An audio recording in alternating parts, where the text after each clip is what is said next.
Snow White and the Seven Dwarfs. The queen was sitting at the window sewing and thinking about her baby, who would be born soon. As she sewed, she pricked her finger, and red blood fell on the snow by the ebony window leads.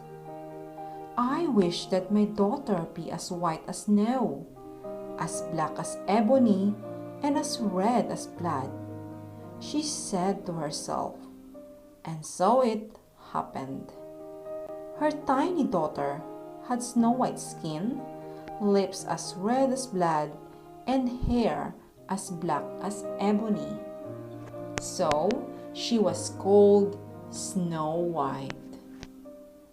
But the queen died, and the king married again.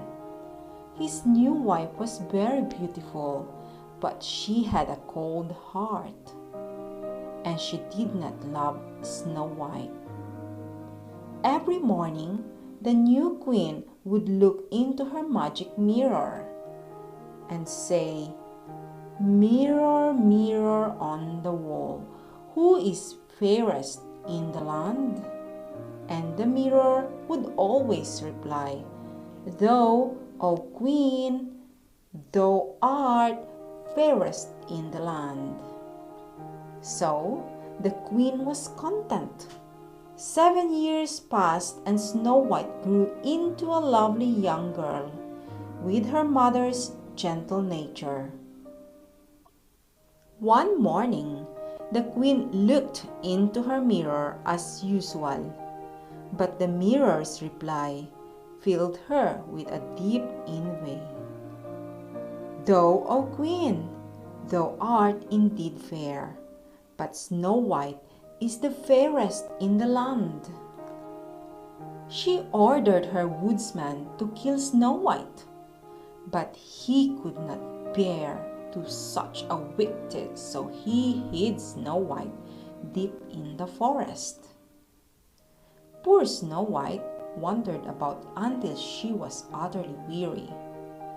Suddenly, she caught sight of a light through the trees in the distance. It came from a little house with a lantern glowing in one small window. The door swung open at her touch, so she stepped inside. Everything was as neat as a new pin. A scrubbed wooden table was set, with 7 plates and 7 cups. 7 little chairs were ranged round the fireplace, and along the black wall there were 7 little beds, each with a brightly colored blanket. There was a basket of logs beside the fireplace, and Snow White soon had a cheerful fire going. She sat in one of the little chairs, and before long was fast asleep. Now, the cottage belonged to 7 dwarfs, and when they came home that evening, they were very worried to discover Snow White fast asleep. They tiptoed round preparing their supper, but as the wonderful smell of stew filled the room, Snow White awoke with a start. She was very surprised to see 7 little faces look at her, but very surprised to see 7 little faces looking at her. But soon she was telling them how she came to be in the forest. They were very angry when they heard about the wicked queen. "Might I stay with you?" asked Snow White. "I could look after you and have supper ready for you every night." The dwarfs were just delighted with this suggestion and immediately set about making Snow White her own chair by the fireside and her own bed. Back in the castle, the queen looked into her mirror in the morning and asked, "Mirror, mirror on the wall, who is fairest in the land?" But you can imagine her rage when the mirror replied, "Thou, O Queen, thou art indeed fair, but Snow White with the 7 dwarfs does dwell, and she's fairest in the land." So the wicked queen disguised herself as an old peddler and searched out the dwarf's cottage. Snow White did not recognize the queen and invited her in. "Goodness me, you need new laces for your dress," said the old woman, and she pulled the new laces so tightly that Snow White was unable to breathe. When the dwarfs came home that evening, they were horrified to discover Snow White lying on the floor, as if dead. They lifted her up and, of course, saw the laces. They quickly cut the tight cord, and the color came back to Snow White's cheeks. "Now you know the queen will stop at nothing," they cried.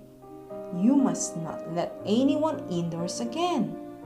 The queen looked in her mirror the next morning and went white with rage when it told her Snow White was still the fairest in the land. She disguised herself as a gypsy, selling wooden pegs and combs. Snow White remembered what the dwarfs had said and would not open the door. But the gypsy passed one of the combs through the window, and the minute it touched her hair, Snow White fell down in a faint, for the comb was poisoned. When the dwarfs came home and found Snow White, they immediately suspected the queen. They found the comb and pulled it out, and Snow White sat up, quite recovered. They pleaded with her to be more careful the next morning when they set off for work. So, when a farmer's wife appeared at the door trying to sell apples, Snow White would not even open the window. "Why? Anyone think I was trying to poison you?" said the farmer's wife, who was of course the wicked queen in disguise. "I only want to give you some apples. Look how juicy they are." And she took a bite out of one.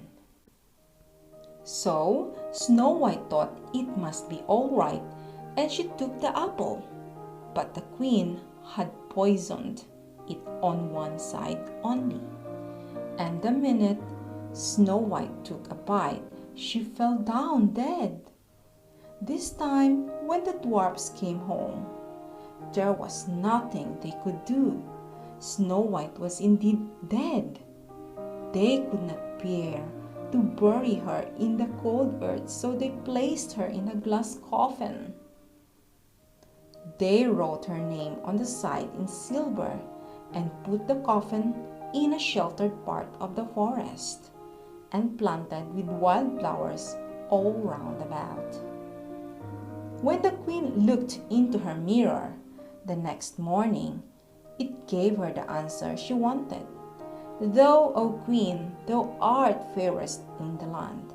Years passed, Snow White lay in her coffin, looking as beautiful as ever. The dwarfs watched over her, and one day they found a young prince kneeling by the side of the glass coffin. He had fallen in love with Snow White the moment he had set eyes on her.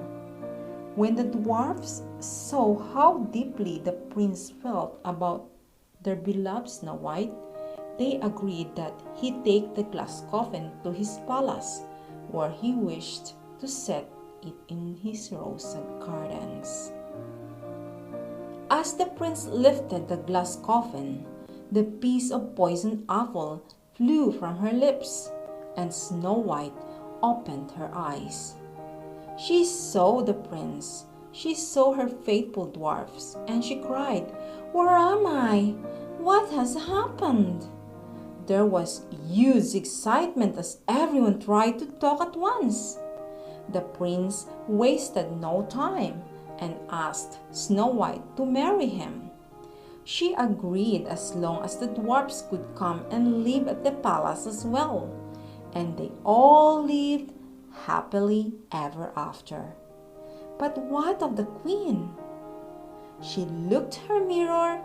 The morning Snow White and the prince were to be married. Mirror, mirror on the wall, who is fairest in the land? The mirror replied, Snow White, O queen, Snow White, who marries her prince today.